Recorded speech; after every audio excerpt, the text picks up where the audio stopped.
Hey, JW here with some do hard stuff. And I've got somebody from the Star Wars film here. Uh, Gary Bird. Wait a minute. Not really. It's not really Chewbacca. That is Gary Bird. What's going on, Gary? What up? Good to see you. Thanks for having me on. Excited to talk to your audience today. Yeah, man. It's always fun, especially we get somebody who's obviously in that same kind of business that we're in and the dental business. And Gary, how did you get into this? First of all, tell us a little bit about your background, but then how did you get in the dental side of this as well? So it's such an interesting topic, and this comes up all the times.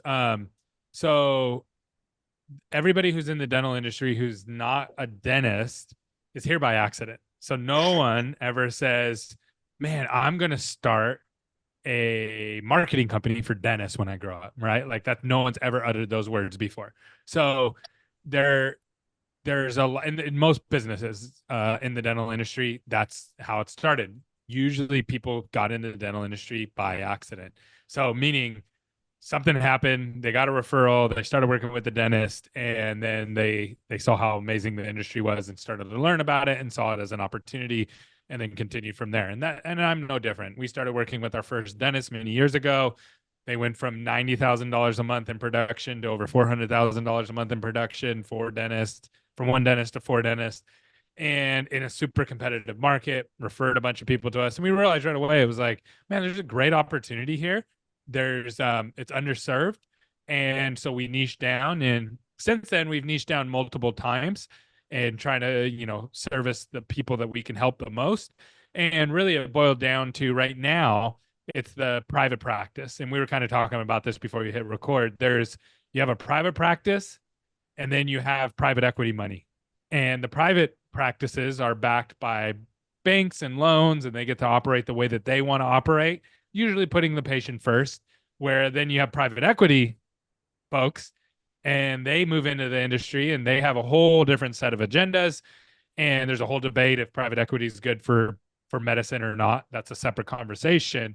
Nonetheless, we service the little guy, the guy that is trying to level the playing field. Maybe they don't have as big of a budget as the private equity guys, but they still want to compete in their local market, and so that's who we serve. We help the little guy beat the big guy in marketing and getting more new patients.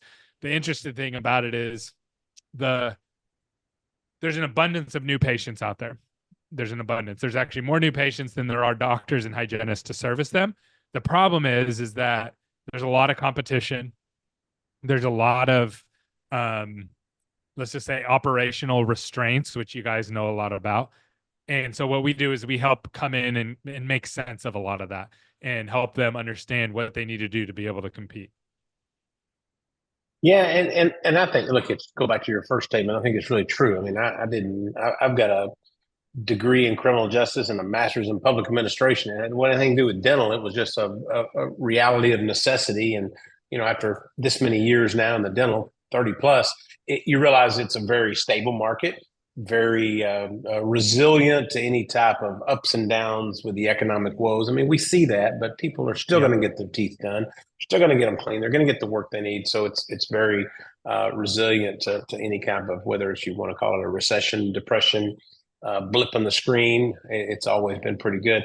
But I think too, going back to what we were talking about before we hit record here, um, it's about finding your niche in a business, whether Yep. that's in the dental or whether that's in anything else. I think too many times people start a business and they want to be everything to everybody, right? They're catering to, oh yeah, you want us to do that, and maybe initially that's needed, that you kind of have to shoot darts in a lot of different directions, maybe the old shotgun approach, until you find what really works for you, right? Yep. That is one key to it.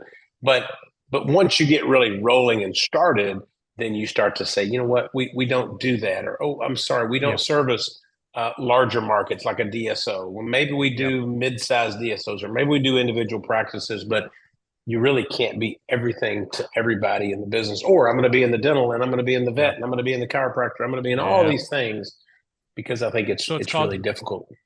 it is really difficult. So it's called TAM, total addressable market. And dentists really struggle with this, and every entrepreneur struggles with this, I think, up front, because we always think the world is smaller than it is, right? We always start off and we're like, Yeah. are people going to want this? Are people going to want this service? So I better cater to everybody. But the problem is when you cater to everybody, you cater to no one. And it really becomes, you really just become mediocre. That's really what you're doing. It's like the government. You know what I mean? They're mediocre at Yeah. Yeah. everything, at Yeah. best, Yeah. right? Because they're trying to service elderly, the young, the poor, the rich, like they're trying to service everybody, and you become mediocre when you do that.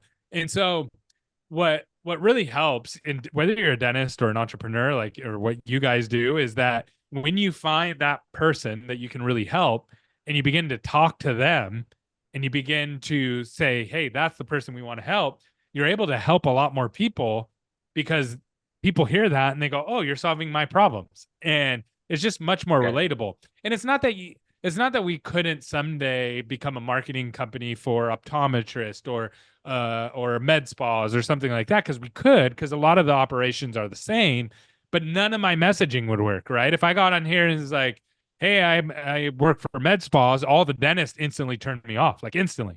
But if I say, hey, I help dentists who are privately owned and have a loan with a bank and are putting their patients first, and to compete against the private equity folk, instantly I relate to them, because they're like, dude, that's me. And I want somebody who understands me. And because I'm able to speak that way, they're more apt to listen. And so it gets tricky. I know you guys do a good job of, and you can correct me if I'm wrong. Basically, you have like an umbrella brand, and then you have other brands in each niche that you go and service that are particular to that particular industry, right? Yeah, yeah, we'll do a little bit. I mean, we've got some other verticals, but it's really interesting. Those are very, very niche. For instance, we do some work in the debt reconstruction, debt consolidation industry, where these companies that are helping people to reduce their debt load, and they just need people that can be customer service and helpful and process information. But it's really small, so we're not out there just blowing it up with any type of advertising. I don't deal with it a lot. We got a couple of people that handle that, but it's good for us. It maybe 100 people or so that are working in that industry, but it's very niche. And you mentioned something too. It's also hard to talk. Um, it's also hard to speak into an industry that you're not an expert in, right?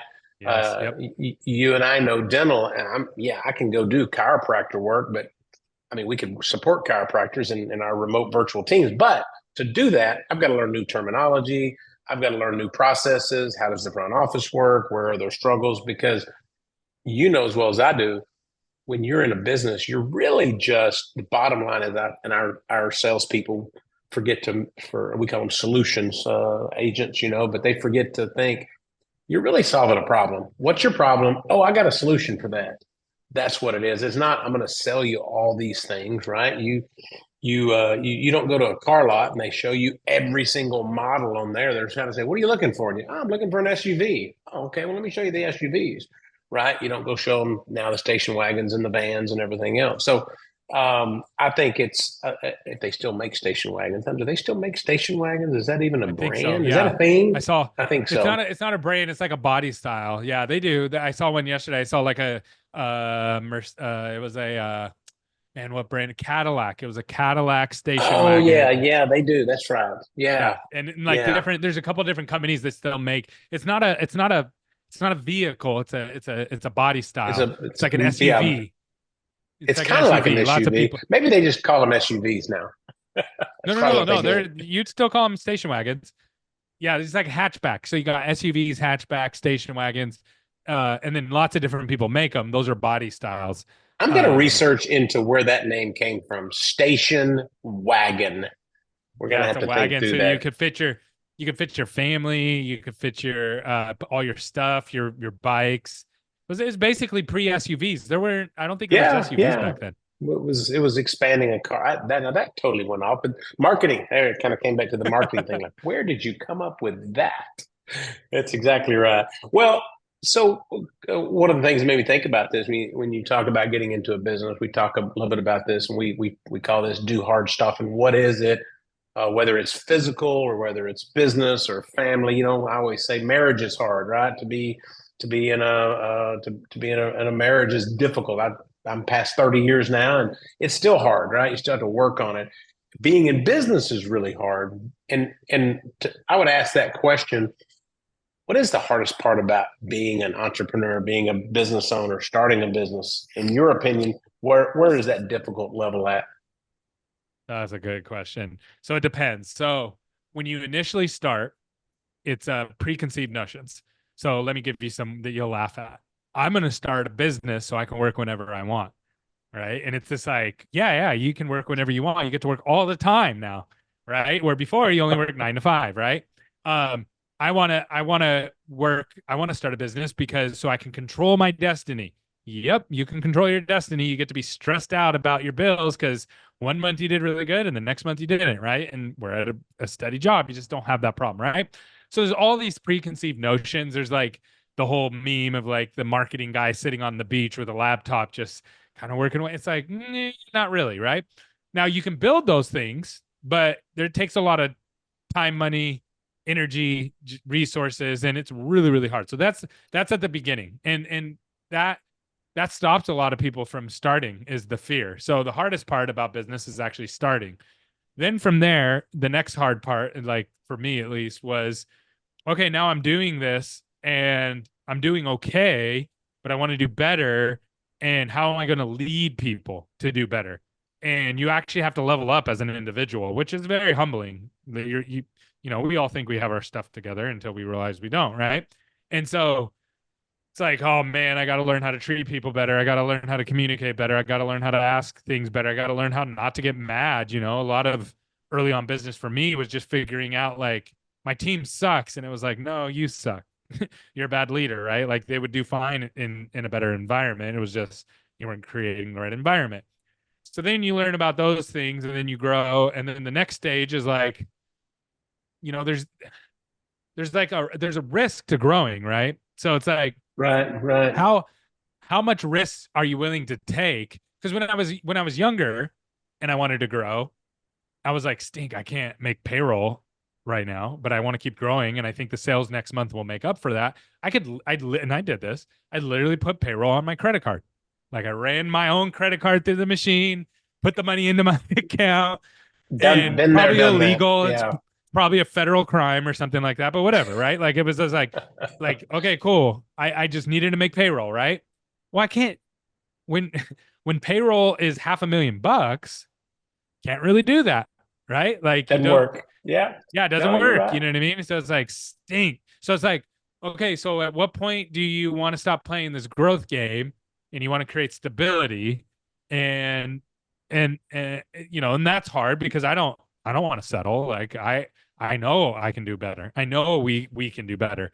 Um and then there's different levels. There's like you start to get into politics, and I don't mean politics literally, but there's this like when you first start, it's just like you're happy, and you love everybody, and you're just out there trying to get clients, and no one's really worried about you because you're smaller, right? But as you grow, the competition becomes very clear.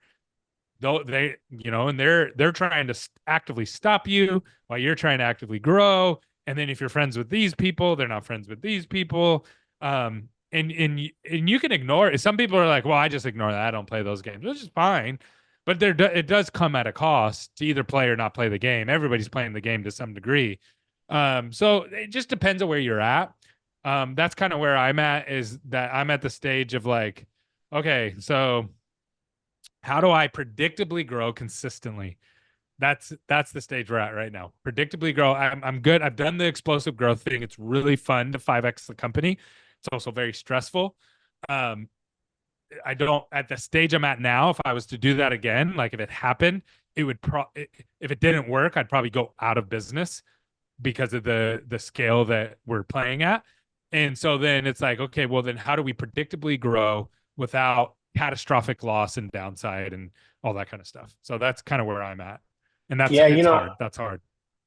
I would say it's hard moving to every level too, and I would go back and say one of the most difficult things is when you start a business, and I mean, my business was me, right? I started it, and I thought, okay, I'm going to run this thing, and what's really hard is changing your mindset when you have to start delegating too. I think that is, to me, an entrepreneur, kind of that high D personality, somebody who's driven. They think they can do everything better than everybody else, right? That was me. I'm like, oh, I need to do that because I do that the best. Oh, let me pay the bills. Oh, let me do this. So I think number one is learning to delegate better. And I think that's something people do a horrible job at, especially Yep. at when you get to an executive level where you have a bigger company. It gets harder and harder. And I also think as you grow, we've experienced some of that recently where we're growing, but we're realizing some of the people we have in leadership cannot make that change to the next level. They love it when we have 100 employees. They don't like it when we have 500 employees. They've gone, wait a minute, this is tough.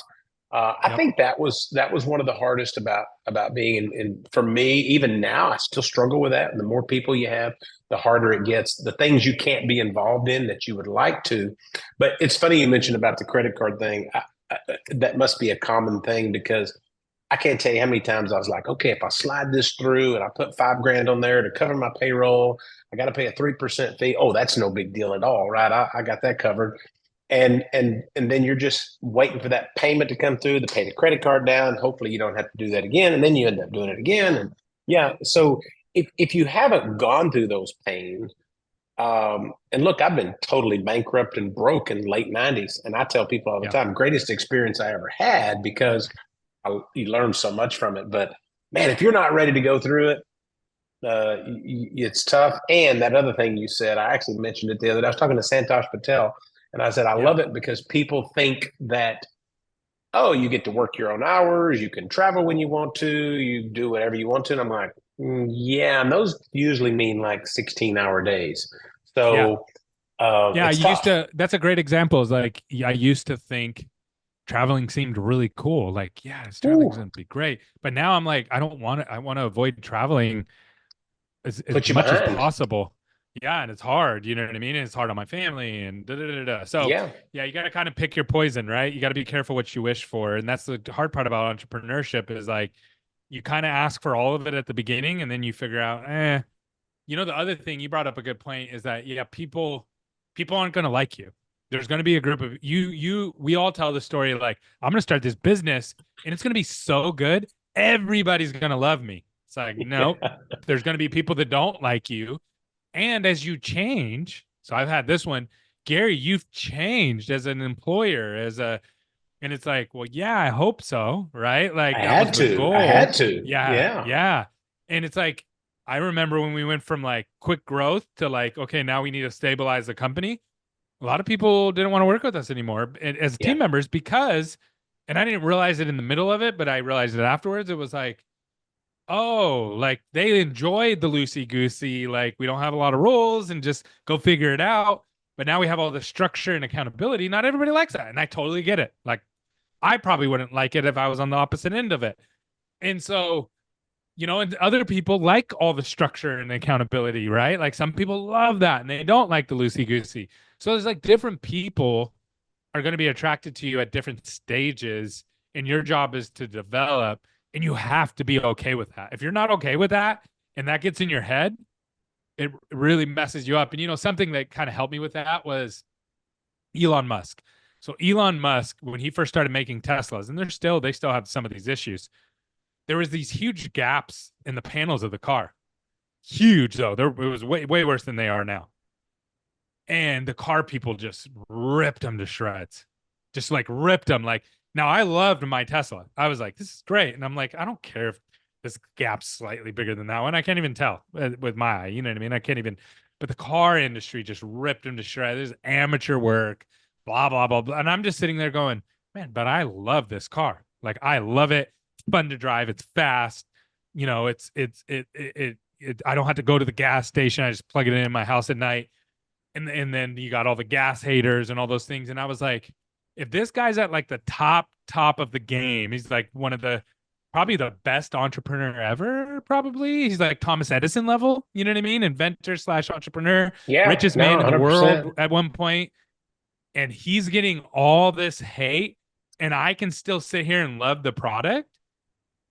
then who am I? Of course, people are not going to like me, right? Like I'm like a smidget of that. So I realized it's part of the game. It comes. It's a package deal. Unless you're a scientist and you're just going to discover cancer cures, it's part of the biz.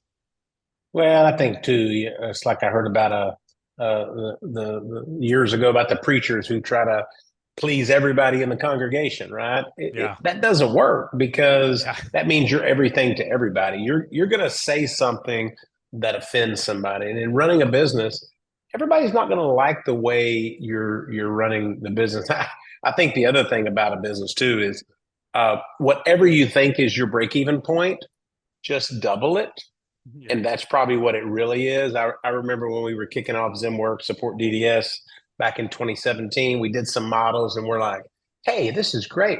Our break-ins at about 28 to 30 people. As soon as we get 30 team members, we got to cover. We got to about 35 and we're like, well, wait a minute. Okay. It's not 30. It looks like it's maybe 50. Got to 50. And it literally, Gary, we weren't profitable until we were almost at like 150 people. And that cheese kept moving, right? And you're like, oh, well, it's over there, over there. So I always, when people are starting a business, I'm like, first of all, your expenses are going to be twice what you thought they had. Secondly, it's going to take twice as long for you to get to whatever you said.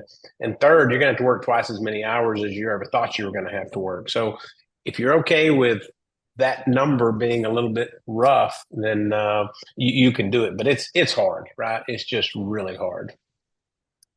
Yeah, it is. It is really. It's just tough. So it's not for everybody. Entrepreneurship, I think, it's a lot more acceptable. Like I think when you were a kid, entrepreneurship was almost like, oh, you're a loser. You're just not going to go to college and start a business. You know what I mean? Like it was very. I even when I was in high school, they were like, no, Gary, you have to go to school. You have to go to college. And I was like, I don't want to do that. I want to just go This do is not something what I want to else. do. Yeah. Yeah, Yeah. and all I know is that's not what I want to do. I don't know what I'm going to do. And everybody was like, no. I think now it's much more acceptable, but I also think that people are a lot mental toughness is not is rampant. There's less people that are mentally tough. And so you end up you got to be mentally tough if you're going to grow a business. Like you have to. Yeah. And I think most people aren't willing to. You said, earlier we were talking a little bit about it. We said people love the idea of, oh, you work on your own hours, you travel when you want to, you do this, you expense all your expenses, and you travel. It's like, yeah, some of that's true, but the reality is most people aren't willing to make the sacrifice, and I think that's what this do hard stuff is about. It's about, are you willing to make those? Look, it's like in What you've been married a long time as well. It's like in your marriages, right? I mean, it's easy just to quit when you get to something. So, man, we're not getting along, so I quit. That's the yeah, easy yeah. way out, right? So Whereas where you one of got to my push kids through came to that. me was like, oh, so the company pays for your car, right? And I'm like, well, yeah, it's a business expense.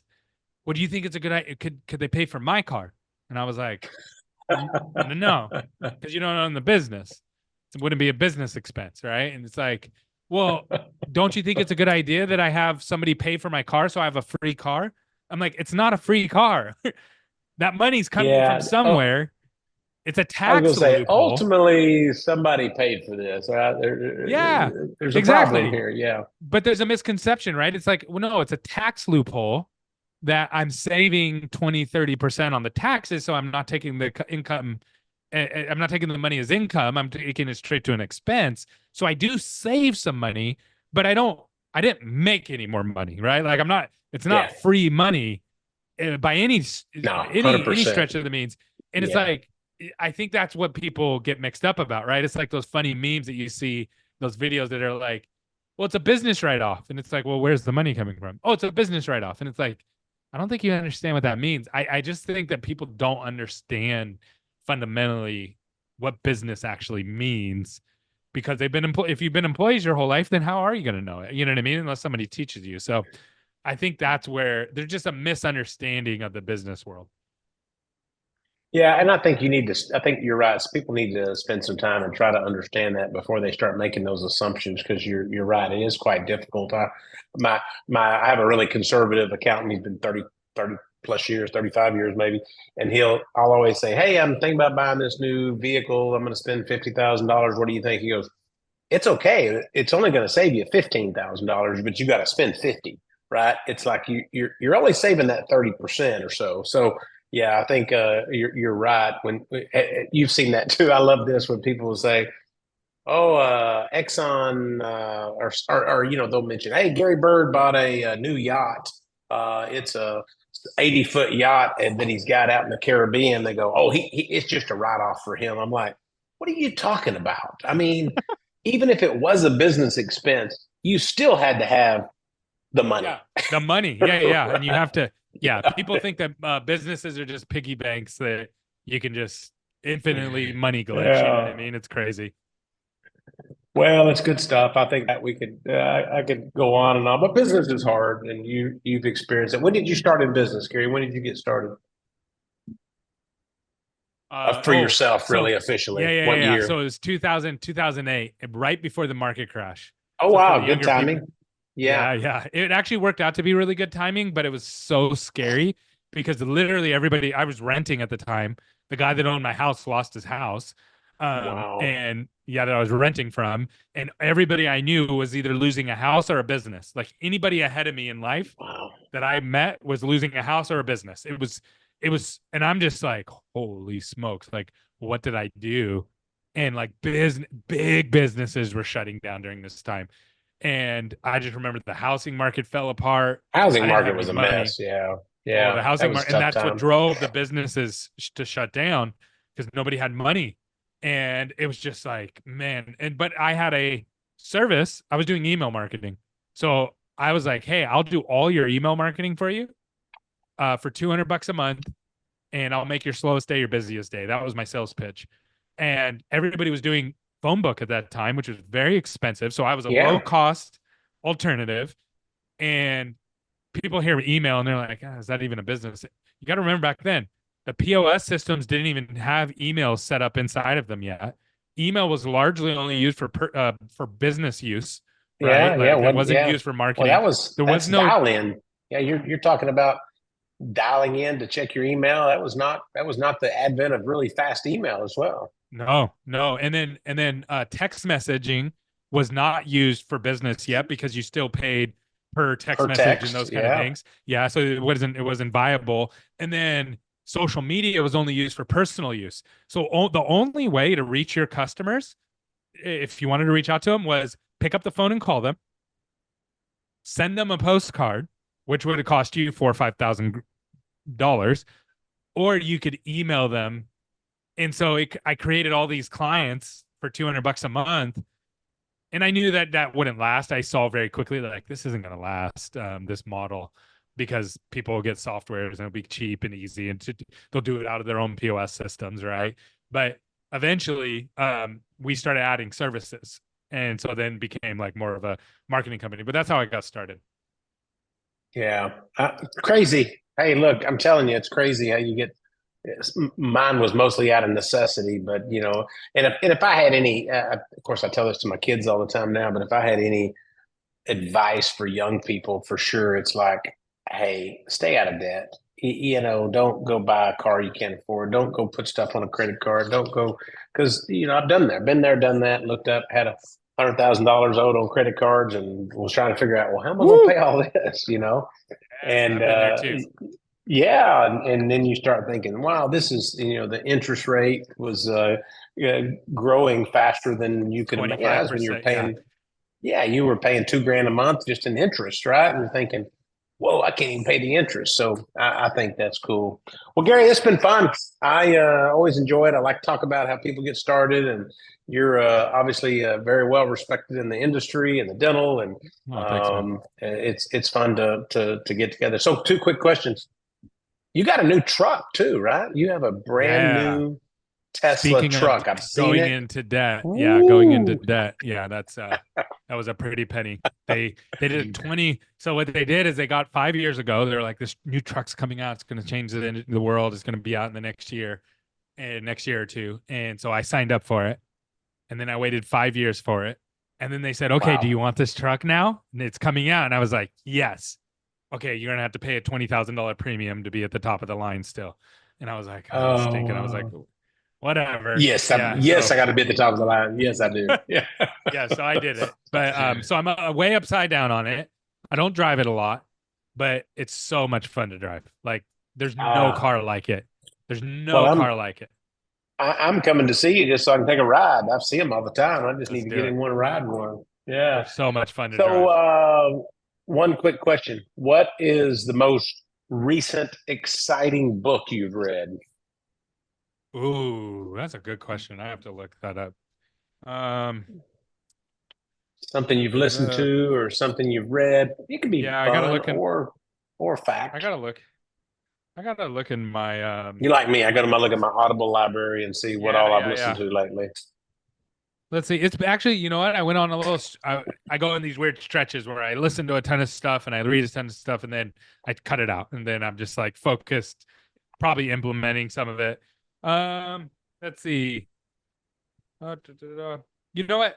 This book I read a while ago, but Leadership and Self Deception is probably one of the most like earth shattering Okay. books. Yeah. Yeah. Have you ever read The Obstacle is the Way? It's a book on Nope. stoicism. Nope. I have That not read book's it. good. That book's good. The obstacle is the way. Like, so the things, basically, the concept is this, and this really plays well to what our conversation we just had about entrepreneurship. If the path is super easy for anything, then it's probably not good. Yeah. And it's going to be filled with people and competition. Think about drugs and alcohol. It's like, it feels good, but it's not, it's going to create a really rough road later because of your choices with those, right? And you can do that with everything. You can do it in business. Oh, look, everybody's starting this kind of business. I should start this kind of business. It's going to be a rough road. But then the obstacle, the hard road, the difficult road, the road to be different than everybody else, the road that nobody else is going on, the road that seems impossible, that is actually the way that you go, and that creates an easier experience later. And part of it is because it makes you tougher, but also less people are going to be on that road. That's the basic gist of it. It's really good. Yeah, I think anytime you look at something that's the easy road, that is not necessarily the best road, right? And it doesn't. Well, and look, it's kind of like when people and look. I think there's a lot of good multi-level marketing out there. Don't get me wrong. I've seen great stuff. I Yeah. use Advocare now, and so I've seen great ones. But there's too many people that are just going to get rich quick, right? They're going to jump in, and if that's what you think, it's probably not going to happen, right? It's always Yeah. well. I was I've been reading "Redeeming Your Time." It says 7 biblical principles for being purposeful, present, and productive. Good author. And yeah, because I think all we have is some time. We got to figure out how to use it better as well. So it's always a top I of love mind that. thing. Well, I love Gary, it's that. been fun.